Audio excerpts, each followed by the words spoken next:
Best varicose veins చికిత్సనే పొందండి. నొప్పి లేని చికిత్స కోసం సంప్రదించండి ఎబిస్ హాస్పిటల్.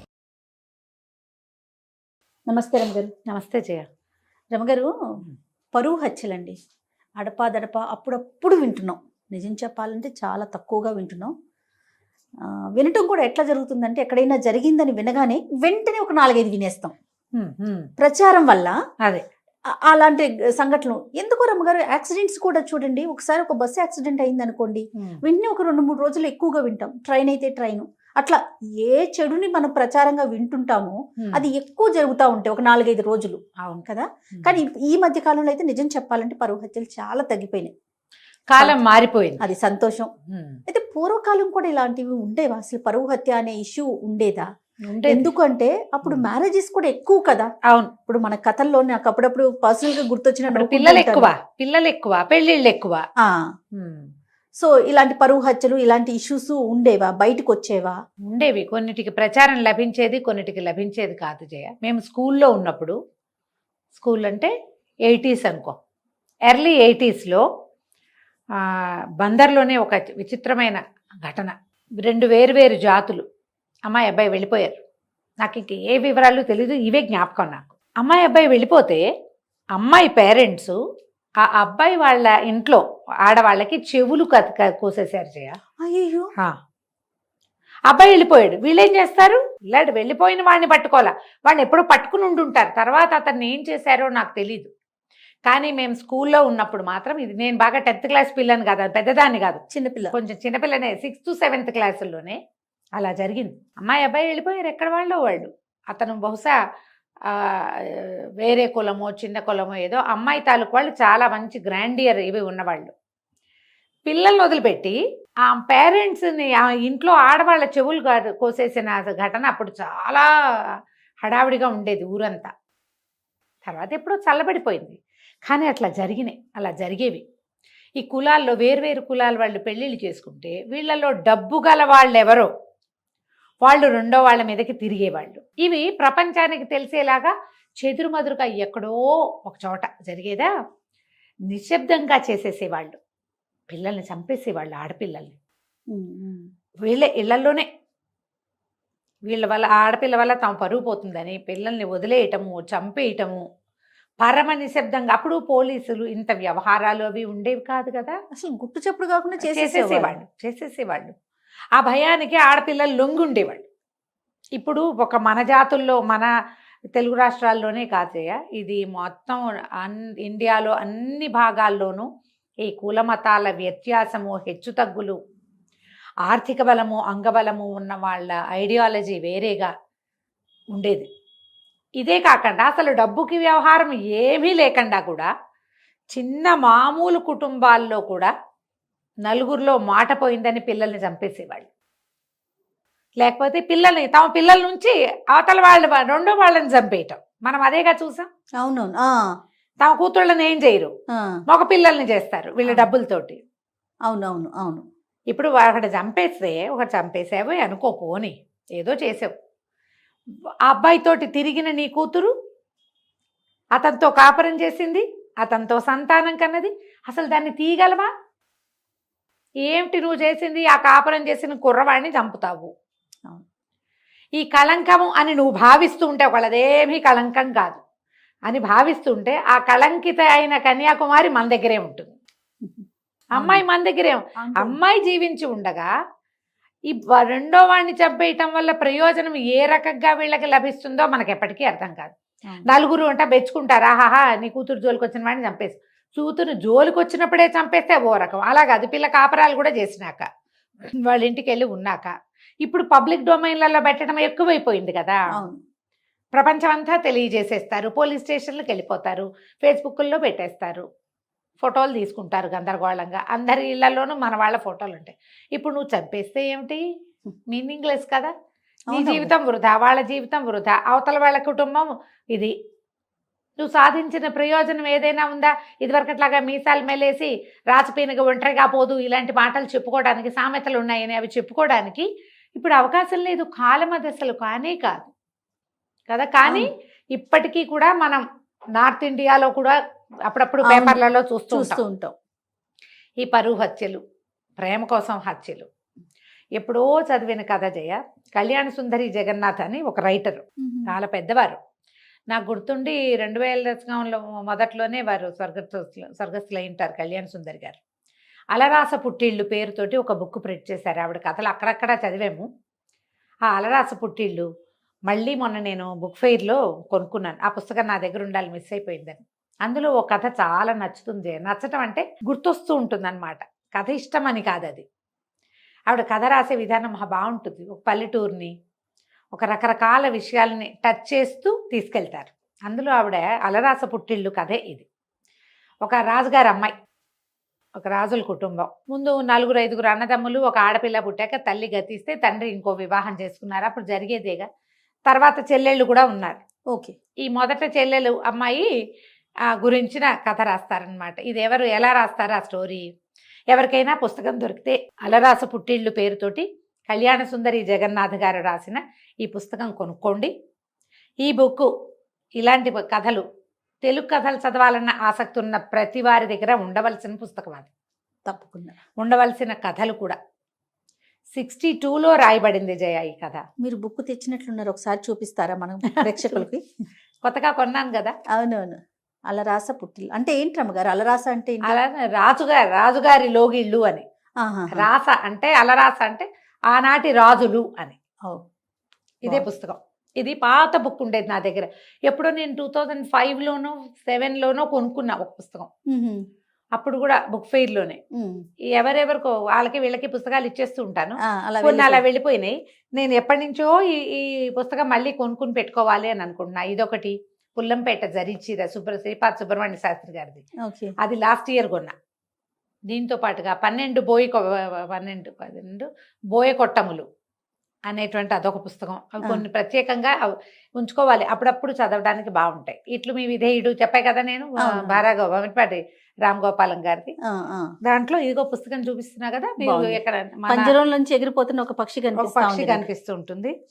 అసలు ఈ ఫోటోనే, ఈ పిక్చరే అంటే చూడు, ఇది ఇలా రాజుగారి ఇంట్లో స్తంభం ప్యాచులు పడింది చూసావా? అదే అదే అదే అంటే స్థితి దిగజారిపోయింది. అదే ఈ పర్టికులర్ కథే. ఈ పరువు హత్యల నేపథ్యం ఎప్పుడైనా మాట్లాడినప్పుడు అది చెప్పాలనుకున్నా, అనుకోకుండా ఈ పుస్తకం చేత్తో పుచ్చుకొచ్చాను. ఇదే సబ్జెక్ట్ వచ్చింది. ఒక ఆయన సుబ్బారాయుడు, ఆయన అంత్యదశ, ఆయనకు ఆరోగ్యం బాగుండలేదు, ఇవాళ రేపో అయిపోయేలాగా ఉన్నారని కబురు వచ్చి కొంతమంది ఆయన తమ్ముళ్ళు చెల్లెళ్ళు, వాళ్ళ ఇంట్లో పెరిగిన చుట్టాల పిల్లలు అందరూ ఒక్కొక్కళ్ళు వస్తూ ఉంటారు. ఆ వచ్చే వాళ్ళల్లో బాగా పెద్దదైన 50 సంవత్సరాలు దాటిన అక్కమ్మ అనే ఆవిడ వస్తుంది. ఆవిడ వచ్చాక చూస్తే మొత్తం బిల్డింగ్ అంతా పాతబడిపోయి, అక్కడక్కడ రాళ్ళు లేచిపోయి, వాళ్ళ దీన స్థితి ఏంటి, పూర్వపు గ్రాండియరు ఇవాళ కోల్పోయింది. అది ఒక 2 పేజీల్లో రాస్తారు జయ. మనం ఎన్ని దివాణాలు, ఎన్ని ఇళ్ళు, ఎన్ని రాచకుటుంబాలు, ఎంతమంది పెద్ద పెద్ద వాళ్ళ కుటుంబాలు ఇప్పుడు తరిగిపోయిన సంపద కలిగినవి జ్ఞాపకం వస్తాయి. మన కజిన్స్లో, మన చుట్టాల్లో, మన తాతలు మామలు జ్ఞాపకం వస్తారు అది చదువుతుంటే. పల్లెటూళ్ళల్లో పాతగా అయిపోయిన ఇళ్ళు, ఫ్యామిలీ అంతా బయటికి వెళ్ళిపోతారు. దీనికి ఆల్లా పాలనా చూసేవాళ్ళు ఎవరు ఉండరు. ఒకప్పుడు ఇక్కడ కొన్ని లక్షల రూపాయల డబ్బు ఉండేది, 100 నవర్సుల బంగారం ఉండేది, 100 కొద్ది బస్తాల ధాన్యం ఉండేది, 10ల సంఖ్యలో పాలేళ్ళు ఉండేవాళ్ళు, వాళ్ళ మీద తినే కుటుంబాలు 25-30 ఉండేవి, ఆడపిల్లలు యువరాణుల్లాగా ఉండేవాళ్ళు, చక్కటి సంబంధాలు చేసుకునేవాళ్ళు. బయట నుంచి యువరాణులు ఎంతమందో ఈ ఇంటి కోడళ్ళుగా వచ్చుంటారు. కానీ దిగుబడి ఒక్కసారి కనుక వాళ్ళ పరిస్థితి వెనక్కి వెళ్ళడం మొదలుపెట్టిందంటే చెట్టుకొకళ్ళు పుట్టకొకళ్ళు ఎగిరిపోతారు. ఆశ్రితులంతా వెళ్ళిపోతారు, పొలాలు తరిగిపోతాయి, గొడ్లు తరిగిపోతాయి, ఇళ్ళు పాతబడిపోయి పాడుబడిపోయి అవన్నీ ఎలా వెళ్ళిపోతాయి అనేది కనపడుతుంది మనకి. నాకు అది చదువుతూ ఉంటే ఒక కడుపులో మెలిపెట్టినట్టు ఉంటుంది జయ. దాన్ని చూసి రాసిన వారి మానసిక స్థితి ఆలోచించు అసలు. అవునండి, అది స్పష్టంగా తెలిసి దాన్ని అనుభవించి రాయగలిగిన వాళ్ళు, అనుభవించిన వాళ్ళ మానసిక స్థితి అసలు చెప్పలేం కదా, వర్ణనాతీతంగా ఉంటుంది. చాలా బాగా రాస్తారు. ఎంత హాయైన భాష, ఎంత చక్కటి మాటలు రాస్తారో, పదాలు ఎంత బాగుంటాయో. అయితే ఆవిడ వచ్చేసరికల్లా వాళ్ళ అన్నయ్య, ఆ అక్కమ్మ అనే ఆవిడ ఆ ఇంటి ఆశ్రితుల కుటుంబంలో పిల్ల. ఆయన్ని పలకరిస్తుంది. ఆయన సత్యవతి వచ్చిందా అని అడిగి సత్యవతి అంటాడు చేయి పట్టుకోగానే. కానీ నువ్వా అక్కమ్మ అంటాడు, గుర్తుపడతాడు. సత్యవతి రాలేదా అని అడుగుతూ ఉంటాడు. ఈవిడ బయటకు వచ్చి ఇక ఒక పని మనిషి ఎవరో ఉంటుంది, ఒక పని ఆవిడ సహాయం చేసే ఆవిడ వచ్చి యువతలకు వచ్చి కూర్చుంటారు. వదిన గారు కూడా బాగా ఇదిగానే ఉంటుంది. చిన్నన్నయ్య వస్తాడు, వాళ్ళు వస్తారు, వీళ్ళు వస్తారు, మాట్లాడుకుంటారు. అందరూ సుమారైన స్థితిలోనే ఉన్నారు. వాళ్ళలో ఘనతగా ఉన్న వాళ్ళు ఎవరు లేరు. ఈవిడ సామాన్యంగానే ఉంటుంది. వీళ్ళ సంపద అంతా ఎలాంటి సంపద, ఎంత గొప్ప మనిషి, ఈయన ఎంత మెత్తని గుండె, ఎంత గొప్పవాడు, అవి మాట్లాడుకుంటారు. ఆ అమ్మాయి చెప్తుంది, ఆ చంద్రాయి అంటారు ఆ దాసి ఆవిడ, అవి ఇవి మాట్లాడుతుంది. సత్యవతమ్మ పెళ్లితోటే వీళ్ళ స్థితి అంతా పాడైపోయింది అని చెప్పుకుంటారు. ఆ సత్యవతి గుర్తొస్తుంది అక్కమ్మ గారికి. ఆ సత్యవతి సుబ్బారాయుడు గారి చెల్లెలు. ఓహో. ఆ అమ్మాయి పుట్టినప్పుడు తల్లి పోతే ఈ అక్కమ్మ గారి తల్లి ఆ పిల్లకు కూడా పాలిచ్చింది. వీరిద్దరూ ఒకే వయసు వాళ్ళు, కలిసే పెరిగారు.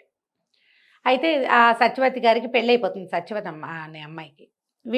ఆ పిల్లకి 7-8 సంవత్సరాల వయసు ఉన్నప్పుడు వీళ్ళ ఇంట్లోకి ఒక కుర్రాడు వస్తాడు, చెంగల్రాయుడు పేరుతోటి. వీళ్ళ రాచవంశమే ఎవరో. తండ్రి చనిపోతాడు, సడన్గా తండ్రి చనిపోతే కుర్రాడు ఒక్కడే మిగిలిపోతే ఆ ఊరు వాళ్ళు, మీ వాళ్ళేనండి, కొంచెం చూసుకోండి అబ్బాయినంటే ఆ తండ్రికి అంత్యక్రియలు చేయించి ఆ కుర్రాడిని ఇంట్లో పెట్టుకుంటారు. ఈ సత్యవతి వీళ్ళకంటే అతను ఒక 5-6 సంవత్సరాలు పెద్దవాడు. ఎట్లాగో ఈ పిల్లకి అతనికి మంచి స్నేహం కలుస్తుంది. మొదటి రోజు నుంచి సత్యవతి కొంచెం మెత్తటి మనసు కలిగింది. ఆ అబ్బాయికి దెబ్బలు తగిలితే ఏదో తడిబట్టించి చూస్తుంది. ఈయనకి ఆడపిల్లలు బయటికి రాకూడదు, ఆడవాళ్ళు ఇలా ఉండకూడదు, అలా ఆ కాలం అంతా వాళ్ళకి ఘోష అవి నడిచేవి.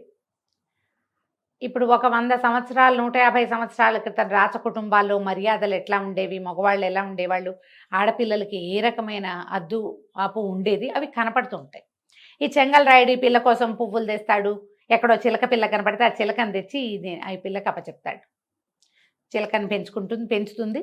వీళ్ళిద్దరికీ స్నేహం కలుస్తోందని వదిన గారు గుర్తించి అన్నగారికి అప్పచెప్తుంది. ఆ కుర్రాడితో అమ్మాయి స్నేహం చేస్తోంది అని. వీళ్ళిద్దరూ మనసు ఇచ్చి పుచ్చుకుంటారు, కలిసి జీవించాలనుకుంటారు. అప్పటికే 14-16 ఏళ్ళు ఉంటాయి అమ్మాయికి, అంతకంటే వయసు ఉండదు. అదే అతను 23-24 ఏళ్ళ వాడు అయి ఉంటాడు. ఆయన ఏ వాక్యాలు చెప్పకుండా ఆ అబ్బాయి వెళ్ళిపోయాడని రాస్తారు జయ. ఎంత జరిగి ఉంటుందో గ్రంథం బయటికి రాదు. అతను ఉత్తరీయంతో కళ్ళద్దుకుంటూ వాళ్ళ ఇల్లు దాటి వెళ్ళిపోతాడు. ఆ అబ్బాయి వెనకాల పరిగెత్తుకుంటూ వెళ్తుంది అమ్మాయి. సింపుల్ వాక్యాలతో రాస్తారు. ఒక అద్భుతమైన రొమాంటిక్ దాన్ని, అంటే ఏమంటారు, అపారమైన ప్రేమ కలిగిన ఒక జంట గురించి చిన్న వాక్యాలతోటి ఏం జరిగింది రాయకుండా రాస్తారు. నాకు ఆ గోప్యత చాలా ఇష్టం కళ్యాణ్ సుందర్ గారి దగ్గర. అదే ఆవిడ ప్రతిభ. ఎక్కువ హడావిడి చెయ్యరు, కానీ అక్కడ ఏం జరిగిందో మన బుద్ధికి, మన మనసుకి, మన ఊహకి వదిలేసి రాస్తారు. వెనకాల పరిగెట్టి వెళ్తుంది. తర్వాత వీళ్ళు పిల్ల కోసం వెతుక్కుంటారు. ఎక్కడో కనపడుతుంది.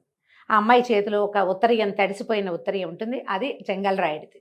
ఈ అక్కమ్మే చూసి ఉత్తరీయం దాచేసి పిల్లని తీసుకొచ్చేస్తుంది వెనక్కి. వీళ్ళిద్దరూ ఒక పెద్ద జంట పాదాలు, చిన్న జంట పాదాలు నడిచినట్టు కూడా కనపడితే పాదాలు కూడా ఈ అక్కమ్మే తుడి చేస్తుంది. అతని వెనకాల ఈ అమ్మాయి వెళ్ళింది అని ఎవరికీ తెలియనివ్వదు. కానీ ఊళ్ళో కాస్తా కుస్తా చెప్పుకుంటారు. ఈ లోపల ఈ పిల్లకి పెళ్లి చేస్తారు. పెళ్లి సంబంధం కుదిర్చేస్తారు. పాపం అతను ఎవరో వాళ్ళ బాబాయిని పిలిచి అడిగించాలని కూడా అనుకుంటాడు, పిల్లని అడిగించాలని. మళ్ళీ వీళ్ళు ప్రేమలో ముందుకెళ్ళిపోయినట్టుగా చూపించారు మనకి. మా బాబాయిని పిలుస్తాను నిన్ను అడగడానికి అని చెప్తాడు. ఆ బాబాయి రాడు, చెంగల్రాయుడే వెళ్ళిపోతాడు. ఈ పిల్ల పెళ్లి చేస్తారు. 2 వారాలు కూడా కాలేదు, ఒకరోజు రాత్రి పరిగెత్తుకుంటూ వచ్చేస్తుంది ఇంటికి. కేకలేస్తాడు అన్నయ్య, దేమిటి అని. ఇంట్లో ఇంటిల్లిపాది ఆశ్చర్యపోతారు. అందరూ కేకలేస్తారు. పరువు గల ఇల్లు పరువు తీయద్దంటారు. ఆ పిల్లకి అతనితో కాపురం చేయటమే ఇష్టం. ఏమీ చెప్పరు, ఇన్నే వాక్యాలు చెప్తారు. వచ్చేస్తుంది. మారుటి తల్లి 2వ పెళ్లి చేసుకున్నారు కదా తండ్రి, ఆవిడ ఎక్కడా చూడలేదు, ఆడాళ్ళకి ఇష్టాలు ఏమిటి, చచ్చినట్టు పడి ఉండాలి కానీ అంటారు. వదినలు అందరూ విసుక్కుంటారు. ఈ అమ్మాయికి ఒక చిలకని తెచ్చాడుగా, ఆ చిలక మాట్లాడుతూ ఉంటుంది. అప్పుడప్పుడు ఈ అమ్మాయిని చూడంగానే పాట పాడుతుంది చిలక, అలరాసు పుట్టిల్లు అని. తీసుకెళ్ళి దింపుతారు. మళ్ళీ వచ్చేస్తుంది. 2 సార్లు 3 సార్లు వచ్చేస్తుంది. ఒకనాటి రాత్రి వేళ చెల్లెలు వచ్చేస్తుంది. అయితే ఈయన అప్పటికప్పుడు కేకలేసి దింపడానికి తీసుకుపోతాడు.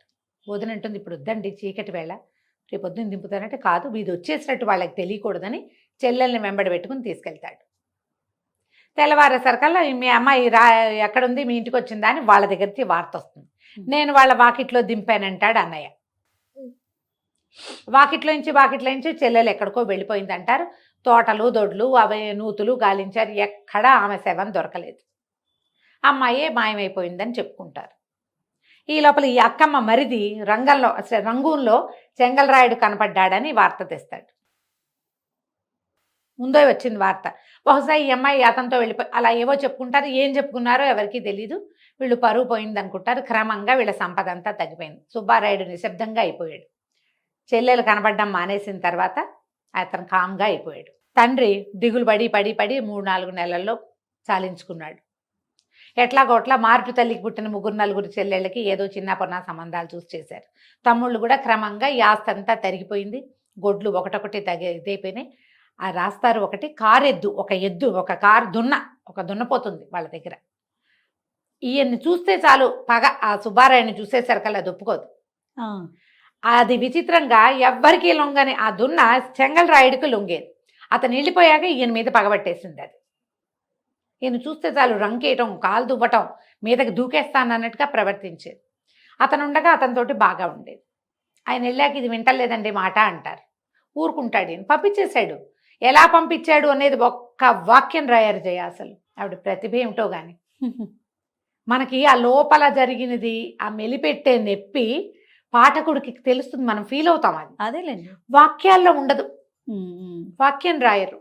అసలు చాలా అద్భుతంగా అనిపిస్తుంది అది. నేను ఇవాళ కాదు ఎప్పుడో చదివాను కదా. అదే ఆ రోజు నుంచి నాకు ఆ లోపల అది అలా ఉందన్నమాట. ఎంత బాగా రాయగలిగారు. ఎంత అసలు చెప్పకుండా చెప్పటం.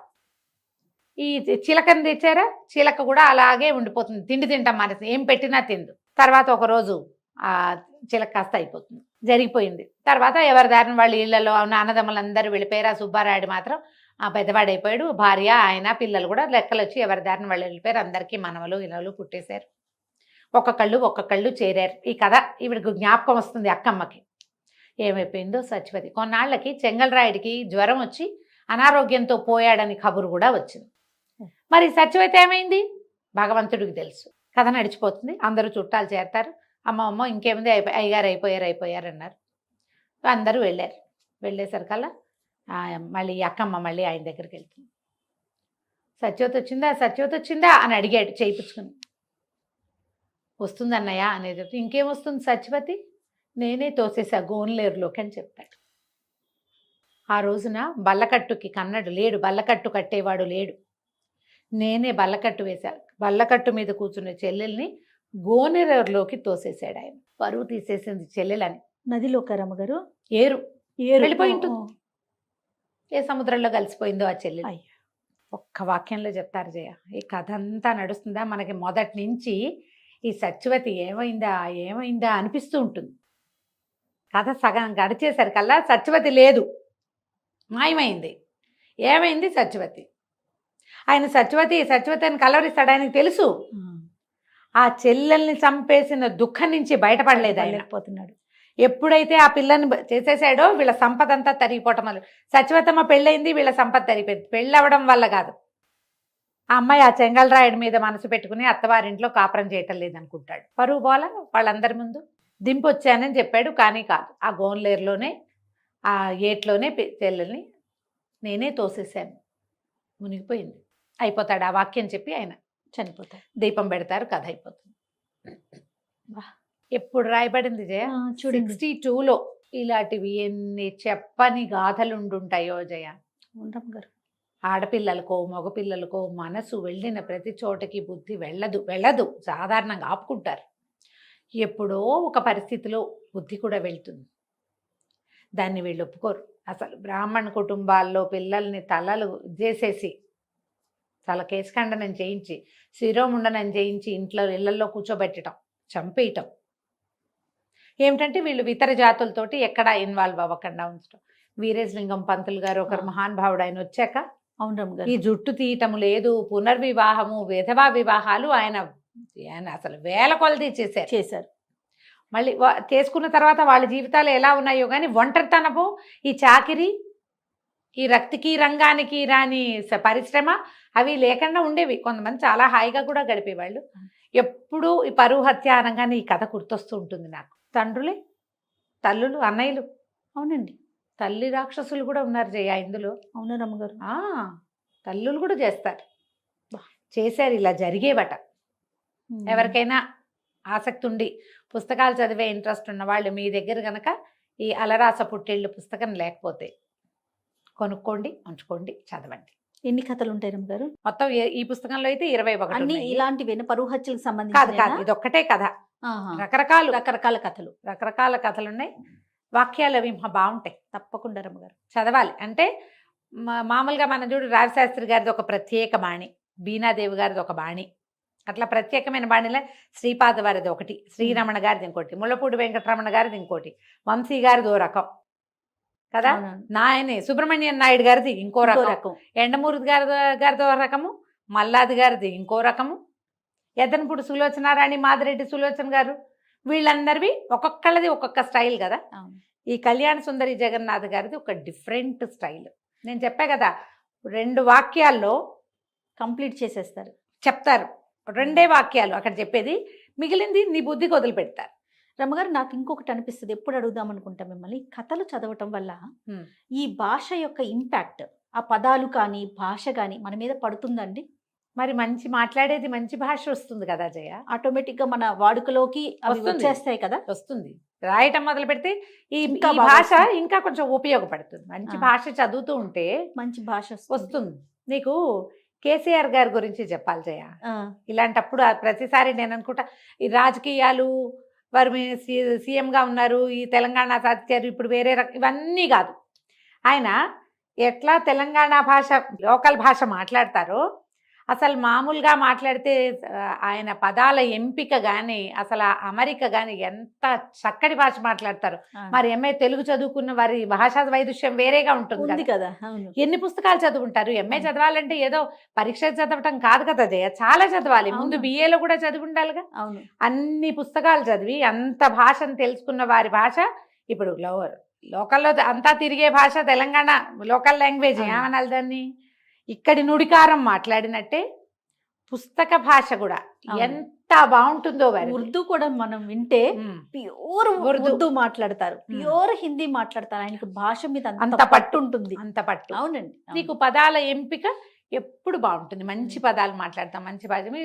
మామూలు రోజువారీ భాష, పంచాయతీలు అలాంటి పదాలు వాడుకోవటంతో పాటు చక్కటి భాష కూడా, మంచి వైదుష్యం కలిగి ఆయన తాలూకు ఆయన చదివినది భాషలో కనపడుతుంది. అవునండి. ఎప్పుడు అలా ఉంటుంది. మరి పుస్తకాలు చదివే వాళ్ళ భాష వేరేగా ఉంటుంది. వేరేగా ఉంటుంది. రైట్. నమస్తే రమ్మ గారు. నమస్తే జయ.